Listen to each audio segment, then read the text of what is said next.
News 7 Tamil, பொறுப்பும் பொது நலமும். ஹைதியில் அமைதி ஏற்படுத்தும் பொருட்டு நியமிக்கப்பட்டுள்ள ஐநா பாதுகாப்பு குழு தலைநகர் போர்ட் பிரின்ஸுக்கு நேற்று வந்தடைந்தது.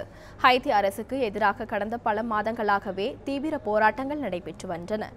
ஏற்கனவே பல அரசியல் மாற்றங்களையும் இராணுவ மற்றும் சர்வாதிகார அரசுகளையும் சந்தித்த அந்நாட்டில் தற்போதைய அரசியல் நிலை கவலை அளிக்கும் விதமாகவே இருந்து வருகிறது. புதிய உறுப்பினர்களை தேர்ந்தெடுக்கும் பணியில் அந்நாட்டு நாடாளுமன்றம் கடந்த வாரம் தோல்வியடைந்ததை அடுத்து அதிபர் மைக்கேல் மாரடெல்லியே தொடர்ந்து அதிபராக நீடித்து வருகிறார். இருப்பினும் இந்த ஆண்டு ஹைதியில் அதிபர் தேர்தல் நடத்தப்படவே இந்த நிலையில் உள்நாட்டு பிரச்சினைகளை முடிவுக்கு கொண்டு வரும் விதமாக ஐக்கிய நாடுகள் அமைப்பின் பாதுகாப்பு குழு ஒன்று நேற்று ஹைதி வந்தடைந்தது.